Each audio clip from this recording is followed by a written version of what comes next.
महत्वपूर्ण सत्र में आप सभी लोगों के बीच में दो शब्द रखने का सौभाग्य आदरणीय मंडल अध्यक्ष जी के आदेश के अनुसार मुझे मिला और रखने का सौभाग्य प्राप्त हुआ। इसके लिए हम पूरी मंडल की टीम को धन्यवाद देते हैं कि आप मुझे इस लायक समझे कि हम संगठन पर आपके बीच में दो शब्द कह सकें। मित्रों, बहुत ही गूढ़ विषय है जिस पर आज हम बात करने आए हैं। मैं तो यही कहूंगा कि दो प्रमुख विषय जिसके आधार पर कोई संगठन चलता है वो है विचारधारा और संगठन के पदाधिकारियों कार्यकर्ताओं की जो कार्य पद्धति, जो महत्वपूर्ण विषय है।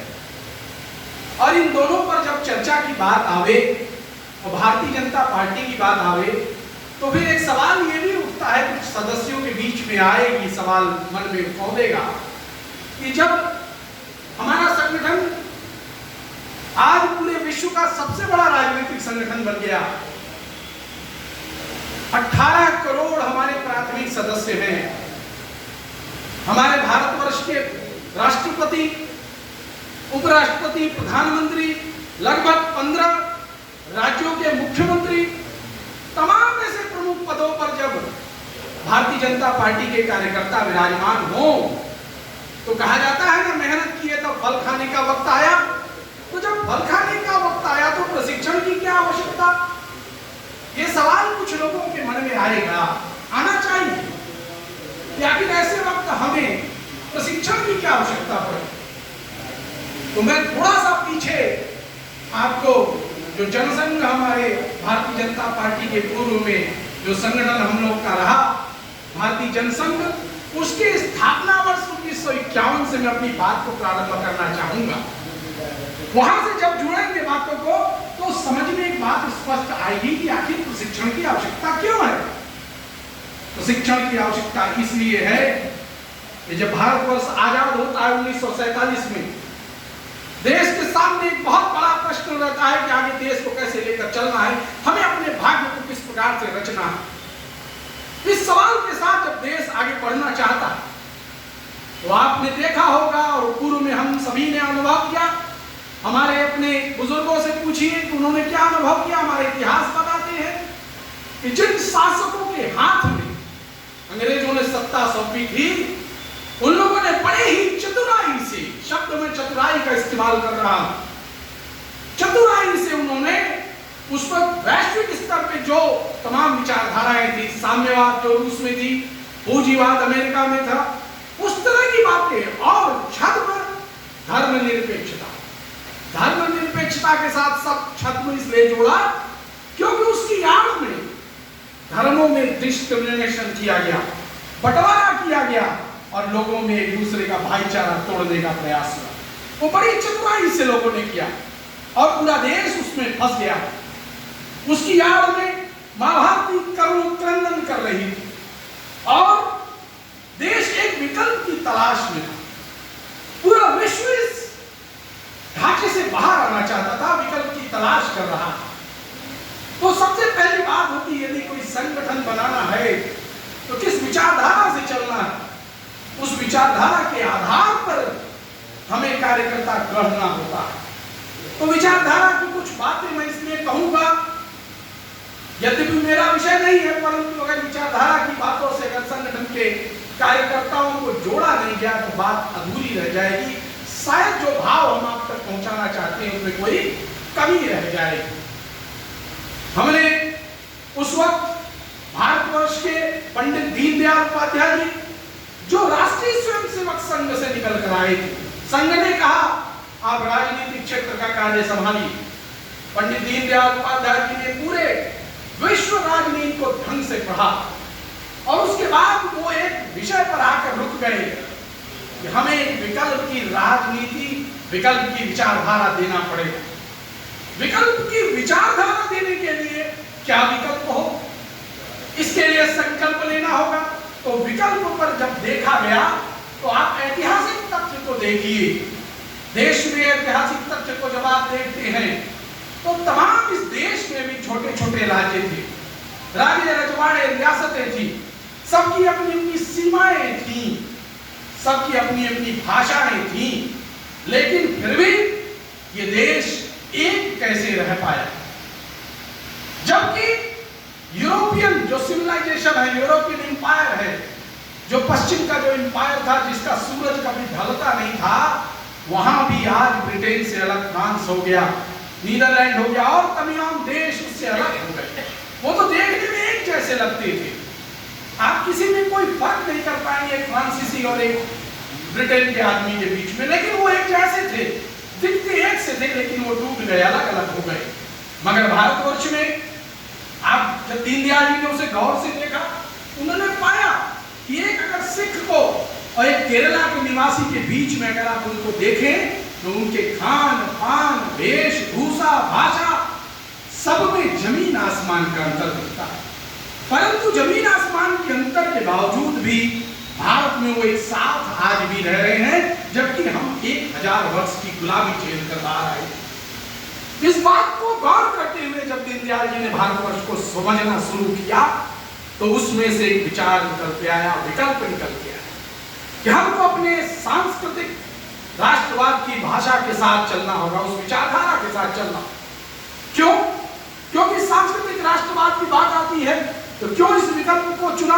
इसका दूसरा पक्ष में आता, जब छोटे छोटे राज्य रजवाड़े थे, किसी का भी राज्य सुदूर उत्तर में हमारे अमरनाथ जी से लेकर कन्याकुमारी तक किसी का नहीं रहा एक बार, किसी का गुजरात के कच्छ से लेकर वर्तमान में नागालैंड, कोहिमा, मणिपुर तक नहीं था, फिर क्यों पूरा देश बना?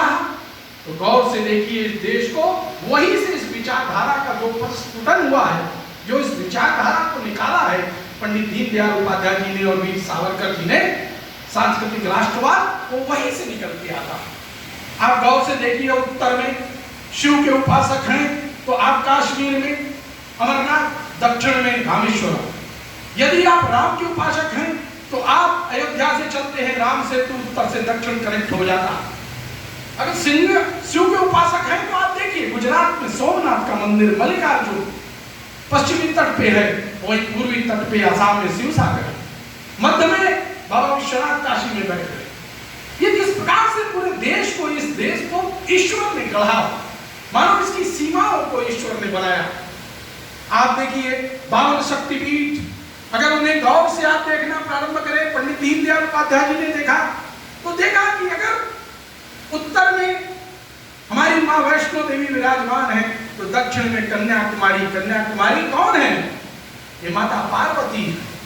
माता पार्वती दक्षिण में बैठी, पूरब में मुंबा देवी बंबई में बैठी, तो पश्चिम में आप पूरब में मुंबा देवी नहीं, पूरब में हमारी आसाम में हमारी जो माता है कामाख्या देवी, और पश्चिम में मुंबा देवी। इस तरह से आप देखिए कि पूरे देश को कैसे बांधा गया है। और आप नदियों की तरफ देखिए, नदियों ने कैसे देश को बांधा। आप पूजन करने चलते हैं, देखा हमारे पंडित दीनदयाल जी ने कि पूजन करते समय जब आपके हाथ में आचमनी के लिए जल दिया जाता है, तो पंडित जी कहते हैं गंगे च यमुने च गोदावरी सरस्वती, अर्थात सभी नदियां, गोदावरी, सरस्वती, गंगा, यमुना, कावेरी, नर्मदा, सबके जल को हम अपने हाथ में प्रतीक स्वरूप लेकर पूजन प्रारंभ करते हैं। तो यहां से भाव निकलता है कि इस देश को किसी राजे रजवाड़े, किसी भाषा साहित्य ने नहीं गढ़ा था, इस देश को स्वयं ईश्वर ने गढ़ा। कृष्ण की बात कीजिए, अगर आप कृष्ण धर्मावलंबी हैं, कृष्ण को पंथ को मानने वाले लोग हैं, तो आप वहां देखिए। यदि आप द्वारिका में बैठे हैं तो कृष्ण है, यदि आप उड़ीसा में जगन्नाथ जी बैठे हैं, कृष्ण है, उत्तर में आइए आप वृंदावन में बैठे हैं तो कृष्ण है। इस तरह से भावनाएं पूरी जुड़ी हुई है पूरे देश। तो यहां से पंडित दीनदयाल जी ने देखा कि इस देश को अगर विचारधारा के रूप में विकल्प देना है, तो जो सबसे अच्छी विचारधारा निकल सकती है वो हमारी सांस्कृतिक राष्ट्रवाद, उसी के अनुसार हमें कार्यकर्ता करने की आवश्यकता पड़ी। उसी के अनुसार देश बहुत करुण क्रंदन कर रहा था, स्थितियां बड़ी विकट थी। कहा जाता है ना, घर घर लंका घर घर रावण, इतने राम कहां से लाऊं। ये स्थिति थी आजादी के वक्त। जिस प्रकार का माहौल अंग्रेजों ने जाने के बाद बड़ी योजनाबद्ध तरीके से, बड़ी चतुराई से देश के अंदर खड़ा किया था, पंचवर्षीय योजना हम बचपन में पढ़ा करते थे। पंचवर्षीय योजना तो रूस ने दी थी, और रूस में तो कौन सा विचारधारा थी? साम्यवाद थी। हैवी उद्योगों को लगाने के लिए नेहरू जी ने जिस योजना को लागू किया वो तो पूंजीवाद की योजना थी। कहां से आई थी? पश्चिम से आई थी।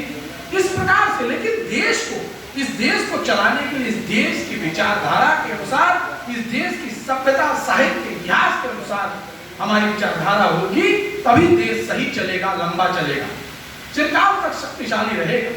और इस कार्य को करने के लिए जब उन्होंने देखा जब घर घर लंका, घर घर रावण, इतने राम कहां से लाओगी, तब उसमें से जवाब निकलता है, हर बाला देवी की प्रतिमा, बच्चा बच्चा राम है। यहां से बात निकलती, यहां से विचारधारा के साथ सहयोगी की बात चलती और कार्यकर्ता निर्माण की बात होती। चरैवेति का नारा देकर आदरणीय दीनदयाल उपाध्याय जी ने जब लोगों को आगे बढ़ाया, तो कहा कार्यकर्ताओं से? श्रीमद् गीता में लिखा हुआ है, युद्ध में नहीं सिद्ध्यन्ति कार्याणि न मनोरथै, नहीं सुप्तस्य सिंहस्य प्रविशन्ति मुखे मृगा। यद्यपि सिंह किसी जंगल का राजा होता है, और जंगल का राजा होने की वजह से भी अगर उसे भूख लगती है तो उसे अपनी क्षुधा को शांत करने के लिए आखेट करना पड़ता है, हिरण को उसको मारना पड़ता है, तब उसकी क्षुधा शांत होती है। अर्थात राजा को भी यत्न करना पड़ता है। हम तो 1000 साल की दासता के बाद बाहर निकलकर विकल्प की तलाश में चल रहे थे, अपने गौरवशाली इतिहास को हम पुनः खड़ा करने की तरफ चल रहे थे। हमको तो बहुत मेहनत करनी थी। हम चरैवेति के नारा के साथ आगे बढ़ते हैं, हमारे पीछे हमें आशीर्वाद मिलता है। स्वामी विवेकानंद जी ने, उन्होंने कहा था, उत्तिष्ठत् जाग्रत् प्राप्य वरान्यवोधयत्। उन्होंने कहा, उठो, जागो, आगे बढ़ो, और तब तक रुको नहीं जब तक लक्ष्य न प्राप्त हो जाए। इन बातों के साथ पंडित दीनदयाल उपाध्याय जी ने जो अंत्योदय की बात की, जो अंत्योदय के साथ वो आगे बढ़ते हैं, यानी अंतिम व्यक्ति का उदय, उत्थान, यही तो बात थी। हमारे यहाँ वसुधैव कुटुंबकम की बात हम करते रहे हैं, उन बातों के साथ सर्वे भवन्तु सुखिनः की बात करते रहे हैं, अहिंसा की बात करते रहे। अहिंसा पर एक बात और स्पष्ट कर दूं, इतना बड़ा राष्ट्र इंग्लैंड था जिसने पूरे दुनिया पर कब्जा कर रखा था, उसका सूरज अस्त नहीं होता था। पूरब से पश्चिम तक जहां भी उनका सूरज पहुंचता था, वहां वहां उनका राज्य रहता था। लेकिन उन्हें भी हमने हराया किसके बल पर था? अहिंसा के बल पर। अहिंसा के बल पे हराया, यही तो हमारा था। अहिंसा परमो धर्म, यही सब अंत्योदय और हमारे एकात्म मानववाद जो पंडित दीनदयाल जी ने कहा, उसी का तो समग्र रूप है, उसी के अंदर की चीजें तो है। उन बातों के साथ देश में हम आगे बढ़े। 52 में पहली चुनाव होती है भारतवर्ष में, भारतीय जनसंघ को मात्र 3 सीटें मिलती है। हम घबराए नहीं, हम रुके नहीं, हम थके नहीं, हम आगे बढ़ते चले। और एक नारा लगातार, संगठन गढ़े चलो, सुपंथ पर चले चलो, भला हो जिसमें देश का वो काम सब किए चलो। इस भाव के साथ हम आगे बढ़े, और आगे बढ़ते हुए हम 1967 की स्थिति में आ गए कि जब हम कांग्रेस के बाद दूसरे नंबर की पार्टी बन गए। आता है कि प्रशिक्षण की आवश्यकता क्यों? वही सवाल रुका हुआ है। पहले तो विचारधारा, हमने जिस विचारधारा के तहत बातों को प्रारंभ किया, उसी आधार पर संगठन करना शुरू किया। संगठन में कार्यकर्ता जो पूरे देश की इस विचारधारा और संस्कृति को समझने वाला कार्यकर्ता हो, उसको साथ लेकर दूनी मेहनत, तीनी मेहनत, दिन रात एक करके आगे बढ़े, और धीरे धीरे शनै शनै राजनीतिक दल हमारा आगे बढ़ता चला गया। परंतु जब 1975 में श्रीमती इंदिरा गांधी ने आपातकाल की घोषणा करी, तो विकल्प में, राजनीतिक विकल्प के लिए सभी दल एक साथ आए और भारतीय जनसंघ का विलय हो जाता है। उस समय की जनता पार्टी विलय के उपरांत जो विकल्प तैयार होता है, वो विकल्प बहुत दिन नहीं चलता। मात्र 2.5 साल के बाद सरकार मोरारजी देसाई की गिर जाती और एक अंधेरा छा जाता है हमारे कार्यकर्ताओं के सामने, हमारे नेतृत्व के सामने एक अंधेरा छा जाता है कि हम किधर चले। और वहीं से दूसरे पीढ़ी के नेता परमादरणीय अटल बिहारी वाजपेयी जी ने बागडोर संभाली, और 1980 में जब पहला सम्मेलन होता है मुंबई के किनारे, उन्होंने उस दिन कहा कि अंधेरा छुटेगा, सूरज निकलेगा और धरा पर कमल खिलेगा।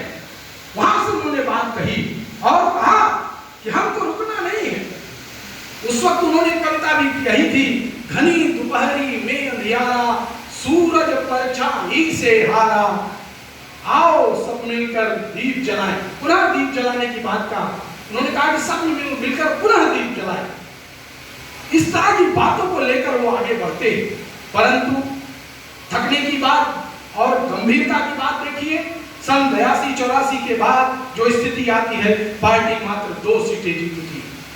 वो समय था कि हमें धैर्य रखना था, हम धैर्य रखे रहे, हमने हिम्मत नहीं हारी, हमने आगे बढ़े, हम आगे बढ़े, निरंतर चले। उस वक्त सबसे बड़ी चुनौती देश में जो जाति और पंथ भाषा के आधार पर देश को बांटा जा रहा था, तमाम दूसरे राजनीतिक दल उस कार्य में लग गए थे, देश में बड़ी असमंजस असहज स्थिति हो गई थी। पुनः हमारे संस्कृति ने हमें रास्ता दिखाया और हमने राम मंदिर आंदोलन प्रारंभ किया। उस राम मंदिर आंदोलन के चलने की वजह से इस देश में पुनः हमारे शक्ति का पुनर्जागरण होता है और पुनर्जागरण के उपरांत 1996 आती, हमारी सरकार बनती है, अटल जी की सरकार बनती है, परंतु 13 दिन से अधिक नहीं चलता, 13 दिन से अधिक नहीं चल पाता। इसीलिए कहता हूं कि निरंतर प्रशिक्षण की आवश्यकता है और कार्यकर्ताओं को 365 दिन चलने की आवश्यकता है। अटल जी ने संसद में कहा था कि हम दिन रात चलने वाले 365 दिन चलने वाली पार्टी है, हम चुनाव में कुकुर कुत्ते की तरह तैयार हो जाने वाली, सामने आ जाने वाली राजनीतिक दल नहीं है। हम फिर आएंगे, बहुमत से आएंगे, और जो सामने बैठकर आप मेरी आज हंसी उड़ा रहे हैं, एक दिन ऐसा आएगा कि हम बहुमत में इधर खड़े रहेंगे और दुनिया आप पर हंसेगी।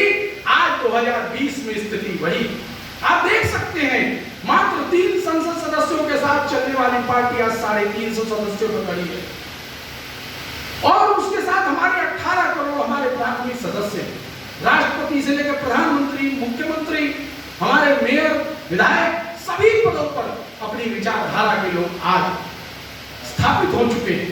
परंतु इस बातों को ध्यान देते हुए हमको सोचना पड़ेगा कि क्या हमारा काम यही रुक गया।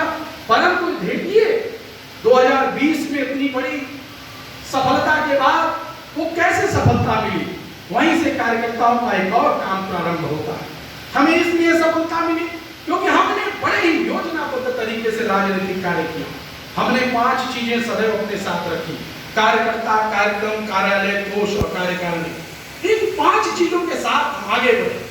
कार्यकर्ता आप सब हैं, कार्यक्रम हम सभी लोगों के बीच में इस तरह के कार्यक्रम निरंतर चलने चाहिए, क्योंकि रुका हुआ जल सड़ जाता, सदैव चलते रहना चाहिए, सदैव जनता के बीच में जाना चाहिए। कार्यक्रम कोष की आवश्यकता इसलिए कि जो भी खर्चे आते हैं उसके लिए कोष, यदि कार्यकर्ता है तो कोष की आवश्यकता नहीं। और कार्यालय इसलिए कि इकलौती ये पार्टी है जो कार्यालय से संगठन को चलाती है, बाकी दल तो घरों में, नेताओं के घर में उनके कार्यालय होते हैं। हमारे राजनीतिक दल का अपना कार्यालय है, वहां से राजनीति हम लोग करते हैं और दूसरे दलों के लोग अपने घरों से राजनीति करते हैं। ये मौलिक अंतर दिखता है और कार्यकारिणी यहाँ पर गठन है, इसके आधार पर हम समाज में आगे बढ़ते हैं। इस चीजों के साथ जब हम आगे बीच में सबके बीच में आ रहे हैं, तब तमाम ऐसी चुनौतियां हैं जो इन कार्यकर्ताओं को बताने की आवश्यकता है। हमें अंत्योदय बताया पंडित दीनदयाल जी ने, अंत्योदय यानी अंतिम व्यक्ति के उत्थान के लिए, उसके ऊपर उठाने के लिए हमको काम करना है और उस काम को जब करते हुए आप ध्यान देंगे, विगत दिनों जो सफलताएं मिली हैं, पता नहीं चलता ये संगठन है और संगठन के लोग हैं, धीरे धीरे चरैवेती तरीके से काम करते हैं और कितनी बड़ी बड़ी चुनौतियों को पूर्ण कर देते हैं, पता नहीं चलता। क्या आप ध्यान नहीं दिए कि उज्ज्वला योजना, घर घर सबके गैस पहुंचाना था, क्या मात्र जो सरकारी उपक्रम के तैयारी थी, क्या उसके बल पर घर घर हम चूल्हा पहुंचा सकते थे? हमारी माता बहनें जिस प्रकार से झुककर गैस अपने घर में रहट्टे पर, कंडे पर जो गोली जलाकर खाना बनाती थी, उन्हें दमा का रोग हो जाता, लेकिन उनकी जब चिंता की, वो अंतिम व्यक्ति है, उसकी चिंता किया राजनीतिक दल ने, लेकिन उस चिंता को परवान पर चढ़ाया कार्यकर्ता। कार्यकर्ता जाता है, कहता है कि सबकी सूची बनाता है और सबकी सूची बनाकर प्रशासनिक तंत्र के साथ एक सामंजस्य बनाकर उनके घर पर चूल्हा पहुंचाता है। अभी आयुष्मान योजना आई, वो भी कौन किया? ये आपने किया। केवल राजनीतिक दल दलों में अगर आप देखिए योजनाएं आती हैं, राजनीतिक दल का कार्यकर्ता कुछ नहीं करता, वो मान लेता है कि प्रशासनिक तंत्र उसे पूरा करेगा। लेकिन आप देखिए किसी के घर पे छत चाहिए, आवास योजना, सामने शौचालय चाहिए, भाव देखिए। यहीं पर दूसरे दल से हमारे राजनीतिक दल के कार्यकर्ता की विचारधारा और उसके काम करने के तरीके का अंतर देखिए। लोग कहते हैं शौचालय बन रहा है, लेकिन आपने ध्यान से देखा उसका नाम क्या है? इज्जत घर है। कितनी महत्वपूर्ण बात है। इस आजादी के बाद 5,75,000 घरों में माताएं बहनें सुबह पेट मरोड़ कर खेत में जाती थी। हम छोटी छोटी बातों पर लोगों से लड़ पड़ते अगर हमारी माँ बहनों के ऊपर सम्मान पर कोई चोट पहुंचती है। मगर वो सुबह कहां जा रही, किस स्थिति में जाती थी, कितनी मजबूरी में जाती थी, इसे किसने सोचा? इसे भारतीय जनता पार्टी ने सोचा। इसे मैंने परमादरणीय प्रधानमंत्री नरेंद्र मोदी जी ने सोचा और उसका नाम इज्जत घर रखा। ये होता है भाव का अंतर, भाव से ही, क्योंकि हमारे यहाँ तो कहा गया है संस्कृति में भाव ग्राही जनार्दन। भाव जनार्दन मिल जाए यदि भाव हो तो ईश्वर मिल जाते हैं भाव से। उस भाव के साथ कार्य करना शुरू किया। इन कार्यकर्ताओं ने घर घर उज्ज्वला योजना पहुंचाई, घर घर इज्जत घर पहुंचाया, सबके घर पे आवास योजना का छत पहुंचाया। ये कार्यकर्ता भाव, क्योंकि हम नीचे तक काम करते, अंतिम व्यक्ति को जोड़ने की बात करते।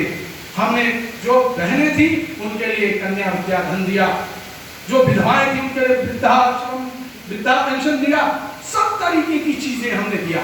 और साथ में कार्यकर्ता और क्या कर रहे हैं? ये हमारी तैयारियों का, प्रशिक्षण का परिणाम है कि जहां एक समसामयिक विषयों पर हम खड़े रहते हैं, वहीं आप ध्यान से देखिए, अगर आपके क्षेत्र में कोई मंदिर है, कोई देवालय है, उसकी सफाई कौन कर रहा है? उसकी व्यवस्था में गौर से देखिए। जो लगे लोग हैं उसमें कोई न कोई, या हो सकता है सभी के सभी भारतीय जनता पार्टी के कार्यकर्ता दिखाई। मैं आपको उदाहरण के रूप में बताता हूं। मैं सिगरा से कैंट मंडल से आता हूं। कैंट मंडल में जो सबसे महत्वपूर्ण मंदिर है बेचू महादेव का, उसकी व्यवस्था में कौन लोग है? कैंट मंडल के महामंत्री सिंधु सोनकर। जाति से क्या है बताना नहीं, सिंधु सोनकर उसके मूल व्यवस्थापक है। वहां जो रोज सुबह झाड़ू लगाते, जो भाई सुबह और शाम, वो सुनील यादव। आप देखिए इसी काशी में कार्यकर्ताओं ने किस प्रकार से हमारे वरिष्ठ जन, प्रमुख जनों की बातों को अंदर तक उतारा है, अपने अंदर उतारा। सुनील यादव वहां की स्वच्छता का काम देखते हैं और वहां पर दोनों समय फूल को वितरित करने का काम एक हरिजन भाई करते हैं। ये है। और पूरा मोहल्ला, वर्तमान में लेफ्टिनेंट गवर्नर आदरणीय मनोज सिन्हा जी, उनका भी आवास वही में था, उसी मंदिर में पूजा करने आते। और उस मंदिर की एक और खासियत है, उसी मंदिर के एक कोने में लोगों के लिए दसवां के लिए, कर्मकांड के लिए स्थान बना। आप कोई दिन ऐसा नहीं होगा जिस दिन वहां कोई एक दसवां न हो रहा। कभी कभी तो 3-3, 4-4 दसवां एक साथ होता है। व्यवस्था कौन देख रहा है? ये हमने अपने कार्यकर्ताओं ने, अपनी विचारधारा के जो साथ चलने वाले कार्यकर्ता थे, उससे जो प्रशिक्षित कार्यकर्ता थे, उन्होंने इतनी नीचे तक जाकर गहराई तक कार्य किया। इस प्रकार से हमने समसामयिक विषयों पर भी पूरी तरह से किया, क्योंकि हमें यह सिखाया गया। और महत्वपूर्ण चीज जिसने हमें पढ़ाया, सन 51 में हम मात्र 3 पार्टी के, 52 में हम 3 सदस्य की पार्टी थे। आज इतनी बड़ी पार्टी कैसे बनी? उसके पीछे संगठन का एक बहुत ही महत्वपूर्ण पहलू है। हमने सारे निर्णय सामूहिकता के आधार पर, हमारे आंतरिक लोकतंत्र है संगठन में। मैं चाहता हूं कि संगठन में आंतरिक लोकतंत्र रखिए। एक बहुत ही महत्वपूर्ण बात है जो हम आपके बीच में कहना चाहते हैं। वाक स्वतंत्र, कर्म नियंत्रण, इतनी जनतांत्रिक अनुशासनम, बहुत महत्वपूर्ण विषय है। वाक स्वतंत्र अर्थात संगठन के आंतरिक बैठकों में सबसे पीछे बैठे हुए साथी को भी बोलने की स्वतंत्रता दी जाए। कर्म नियंत्रण अर्थात कार्य पर नियंत्रण होना चाहिए। इति जनतांत्रिक, यही जो आंतरिक लोकतंत्र की प्रक्रिया है। और इस प्रक्रिया को किसी ने मूलभूत से नीचे तक उतारा है तो भारतीय जनता पार्टी ने उतारा। बाकी दलों में देख लीजिए, कहने की बात नहीं, नाम लेकर क्या कहना। आप जानते हैं कि दूसरे दलों में एक किसी एक प्रमुख नेताजी के आवाज से कोई बात निकलती है, फिर उसके बाद उनके लड़के के आवाज से बात निकलने लगती है, उसके बाद नाती पोता के आवाज से बात निकलने लगती है। वहां एक परिवारवाद है, वहां सामूहिकता नहीं। हमारे यहाँ सामूहिकता है। आप कह सकते हैं कि सामूहिकता का लाभ क्या है। मैं आप लोग को बताऊं, सकलदेव राजभर जी यही आजमगढ़, वो गलत नहीं हूं, राज्यसभा सदस्य, वो एक सामान्य कृषक परिवार और एक तहसील में मुहर्रिर का काम करते थे। भारतीय जनता पार्टी के काम में लगे रहे, संघ और भारतीय जनता पार्टी का हर सेवा करते रहे। और एक दिन अपने घर के खेत के मचान पर बैठे थे, उन्हें फोन आता प्रदेश अध्यक्ष जी का कि सकलदेव जी सारे अपने डॉक्यूमेंट लेकर दिल्ली चले आए। बोले क्यों? हो सकता है आपको सलूट वाला कोई पद मिल जाए या संसद में जाना पड़े। उन्हें विश्वास नहीं। उन्होंने कहा अरे आप मजाक कर रहे हैं। तत्कालीन प्रदेश अध्यक्ष जी ने कहा मैं आपसे मजाक नहीं कर रहा, आप कल आप गाड़ी पकड़ के चले आए। वर्तमान में सकलदेव राजभर जी इस समय राज्यसभा सदस्य हैं, 2018 की बात है। आप ध्यान से देखिए कि कार्यकर्ताओं को किस प्रकार से आगे बढ़ाया जाता है। आप काम कर रहे हैं और काम करते समय इस भाव के साथ आप काम करिए कि संगठन के लिए नहीं, संगठन के माध्यम से आप कार्य कर रहे हैं और काम लेकिन आप राष्ट्र निर्माण का कर रहे हैं। काम आप राष्ट्र निर्माण का कर रहे हैं। इस भाव के साथ जब आप संगठन में काम करेंगे, निरंतर काम करेंगे, तो रिजल्ट आएगा। और तमाम चीजें आप देखते हुए जब हम इन प्रशिक्षण को कर रहे हैं कि जितनी बातें हैं, अगर हम समसामयिक विषयों पर काम कर रहे थे तो जब राम सेतु की बात आई, सेतु समुद्रम परियोजना आई कांग्रेस की, तो लगा कि हमारा राम सेतु तोड़ दिया जाएगा। उस समय हमने आंदोलन का भी रास्ता, हमने 370 पर जब सरकार ने नया अध्यादेश लाया, कानून लाया और 370 समाप्त किया, तो हम चट्टान की तरह उसके साथ खड़े। हमने अभी नागरिकता बिल आया, उसके साथ चट्टान की तरह खड़े। अभी नई कृषि नीति आई, हम चट्टान के साथ उसके साथ खड़े होते। नई शिक्षा नीति आती है, उसके साथ खड़े हो जाते। हम जो भी नीचे के सामाजिक विषय है उस पर भी खड़ा रहता है कार्यकर्ता। और जो प्रमुख कार्य है जिससे राष्ट्रीय स्तर पे हमारे पार्टी के साथ साथ देश का भविष्य तय होना है, उस पर भी हम खड़े। ऐसे कार्यकर्ता की आवश्यकता है और ऐसे कार्यकर्ता हम इसलिए खड़े करते हैं क्योंकि हमने अपने कार्यकर्ता को विचार आधारित बनाया। विचार आधारित कार्यकर्ता जो कार्यकर्ता है वो राष्ट्र के निर्माण के लिए काम करता है, वो आंतरिक हृदय की खुशी के लिए काम करता है। इसलिए इन चीजों को साथ हम आगे बढ़ते हुए जब काम कर रहे हैं और इतनी बड़ी सफलता प्राप्त कर लिए हैं, तो अब जिस प्रकार से किसान की फसल बहुत लहलहाती रहती है ना, तो वो सोचता है कि अब तो मेरी फसल पक गई, अब तो कल परसों में फसल कट के घर आ जाएगी और उसके बाद हम मकान बनाएंगे, बेटी की शादी करेंगे, बेटे को पढ़ाएंगे, ये सोचने लगता है। लेकिन आप देखेंगे कि उसी समय उसके फसल पर उचक के, उसी फसल पर तमाम लोग नजर गड़ाए रखते हैं, क्योंकि आपकी तिजोरी पर ही तो सबकी निगाह रहती है। उस किसान की मेहनत का फल, उसकी तिजोरी, उसके खेत में जो लहलहाती फसल है, उस पर लोगों का ध्यान जाता है। इसलिए सबसे अधिक चौकीदारी की आवश्यकता उस वक्त पर, सबसे अधिक सतर्कता की आवश्यकता उस वक्त पड़ती है। इसलिए मैं कार्यकर्ताओं आपसे यही हमेशा कहूंगा कि ये प्रशिक्षण, इस प्रकार के प्रशिक्षण लगातार होने चाहिए। हम सभी लोगों को ये बताते रहना कि हमारा गौरवशाली सांस्कृतिक इतिहास रहा है, हम विश्व को एक नई विकल्प दे रहे हैं, उस विकल्प के साथ हम चले, संकल्प के साथ हम विकल्प दे रहे हैं। आप ध्यान से देखिए, वैश्वीकरण पूरे विश्व में, हमने कहा कि भाई हम पूरे विश्व में कहते हैं कि हम पूरे विश्व को परिवार माने, वसुधैव कुटुंबकम। तो पश्चिम के लोगों ने कहा कि साहब आप वसुधैव कुटुंबकम कह रहे हैं और हम ग्लोबलाइजेशन, वैश्वीकरण कह रहे हैं, उसमें भी विश्व है, इसमें भी विश्व है, तो आप कौन सा नया कह रहे हैं? तो हमारा कार्यकर्ता, वहां प्रशिक्षित कार्यकर्ता बोलता है बहुत बड़ा मौलिक अंतर है आपकी बात में और हमारी बात, यही उनकी चतुराई को हमें समझना है। और हमारा कार्यकर्ता उसे समझ गया, इसीलिए हम आज विश्व को विकल्प दे रहे हैं। वो समझ गया, उसने बोला कि जहां पर वैश्वीकरण है, वहां के केंद्र में तो बाजार होगा ना। आज जहां पूरा परिवार, वसुधैव कुटुंबकम का केंद्र परिवार और वैश्वीकरण का केंद्र बाजार। तो जहां बाजार वहां व्यापार, और जहां परिवार वहां प्यार। जहां बाजार वहां लेन देन, नफा नुकसान। जहां परिवार वहां पर सम्मान। जहां पर परिवार वहां पर सुलह, और जहां पर वैश्वीकरण और बाजार वहां पर कलह। ये है अंतर।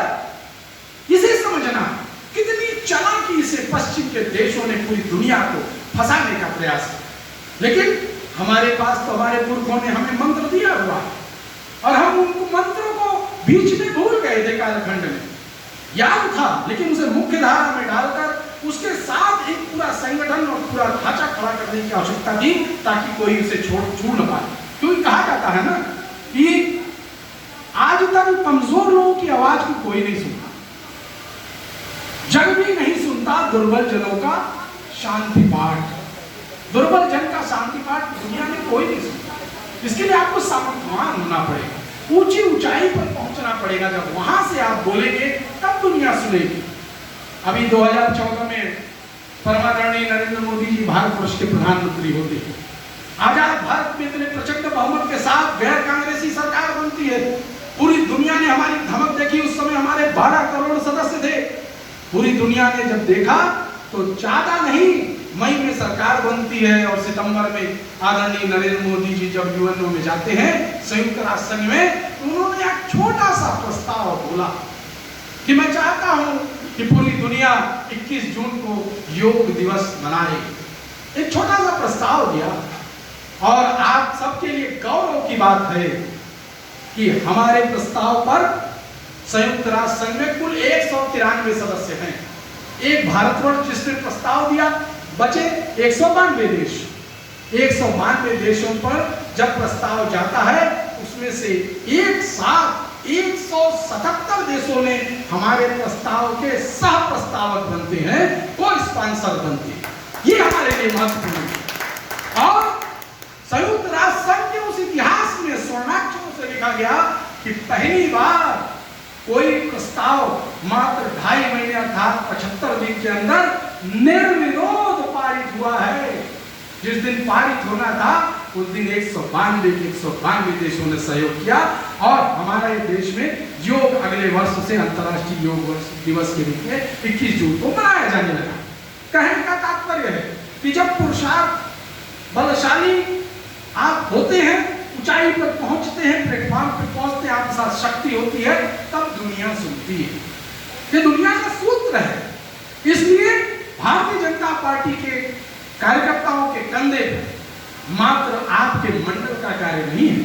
जब आप मंडल का कार्य करते हैं, जब आप यहाँ प्रशिक्षण का कार्य चला रहे हैं, ये मान लीजिए पूरे देश में जो एक शल्य क्रिया चल रही है, विदेशियों को दूर करो, स्वदेशी को स्थापित करो, सर्वे भवन्तु सुखिनः की बात को सामने रखो, पूरी दुनिया में हमारी संस्कृति को विकल्प के रूप में खड़ा करो, उसके लिए आप शिल्पी का काम करो।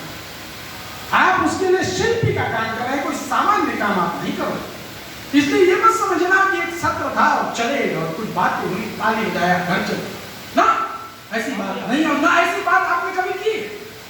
आपने जो बातें हैं उनको हृदय में रखा, हृदय में रखा। इसीलिए इस बात की जब हृदय में रख कर आप चलते हैं, तो मात्र 69 वर्ष की आपकी राजनीतिक यात्रा में आज दुनिया का सबसे बड़ा संगठन आप बन जाते हैं। 69 वर्ष, 51 में संगठन बनता है और 2020 में हम खड़े। मात्र 69 वर्ष की संगठनात्मक आयु में दुनिया का सबसे बड़ा संगठन। ये कैसे बना? क्योंकि हमने भाव को, विचार को आत्मसात किया और उसको सामूहिकता के साथ, सामुदायिकता के साथ, जमीनी विषयों को साथ लेकर, सबको साथ लेकर, सबका विकास करते हुए हम आगे बढ़े और ये दिन आता है। इसलिए मित्रों यही कहूंगा कि प्रशिक्षण के दौर चलते रहने चाहिए, यहीं पर रुकना नहीं है। अभी बहुत से काम बाकी, अभी और सतर्कता की जरूरत है और हम सभी लोगों को जागरूक होने की जरूरत है। मैं आदरणीय अटल बिहारी वाजपेयी की बात को, अंतिम बात को कह के आपके सामने विदा लूंगा कि उन्होंने एक बात कही थी, 15 अगस्त का दिन कहता आजादी अभी अधूरी, 15 अगस्त का दिन कहता आजादी अभी अधूरी है, सपने सच होने बाकी हैं, रावी की शपथ न पूरी है। रावी के ही तट पर 1929 में पहली बार तिरंगा फहराया। तो रावी की तट पर जो शपथ लिया गया था कि हम अखंड भारत को अंग्रेजों से और सभी से मुक्त कराएंगे, तो रावी की शपथ तो अभी पूरी नहीं हुई। देश अखंड पूरी तरह से अभी आजाद नहीं हुआ। 15 अगस्त का दिन कहता आजादी अभी अधूरी है, सपने सच होने बाकी है, रावी की शपथ न पूरी है। कलकत्ते के फुटपाथों पर जो भूखे नंगे सोते हैं, जो आंधी पानी सहते हैं, उनसे पूछो 15 अगस्त के बारे में क्या कहते हैं, उनसे पूछो 15 अगस्त के बारे में। इसीलिए तो कहता हूं, दुखी मन से अटल जी आगे कहते, इसीलिए तो कहता हूं आजादी अधूरी। कैसे उल्लास मनाऊं, मानो भारत माँ के सामने बोलते हैं कि माँ कैसे उल्लास मनाऊं मैं, तब तक जैसे ऊपर से आकाशवाणी होती है, माँ भारती बोलती है कैसे उल्लास मनाऊं मैं, माँ भारती उनके मुंह से बुलवाती है, दिन दूर नहीं खंडित भारत को पुनः अखंड बनाएंगे, दिन दूर नहीं खंडित भारत को पुनः अखंड बनाएंगे। गिलगित वर्तमान अफगानिस्तान, काबुल की पहाड़ में गिलगित की पहाड़, गिलगित से गारो पर्वत, नागालैंड के बाद जो पर्वत श्रृंखला है गारो, गिलगित से गारो पर्वत तक आजादी जश्न मनाएंगे। उस स्वर्ण दिवस के लिए, उस आजादी जश्न के लिए, उस स्वर्ण दिवस के लिए आप भी कमर कसें, बलिदान करें। और अंतिम 2 लाइन महत्वपूर्ण है, इसे आत्मसात करिए, जो पाया उसमें खो न जाए। जो पाया, क्या पाया आपने? आपने देश के राष्ट्रपति से लेकर मेयर से लेकर सभासद तक आपने पा लिया, लेकिन यहीं पर आपकी यात्रा नहीं समाप्त होनी चाहिए। जो पाया उसमें खो न जाए, जो खोया उसका ध्यान करें।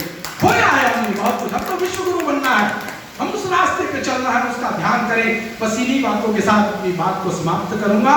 बस आप सभी लोगों को आगामी आने वाली दुर्गा पूजा और आपके दशहरा छठ सबकी शुभकामनाएं देता हूं, और आप सभी लोगों को यही कहता हूं कि अगर आप इस तरह से आगे चले तो वो दिन दूर नहीं कि अल्लामा इकबाल ने बात कही थी, सारे जहां से अच्छा हिंदुस्तान हमारा, सारे जहां से अच्छा हिंदुस्तान हमारा। धन्यवाद।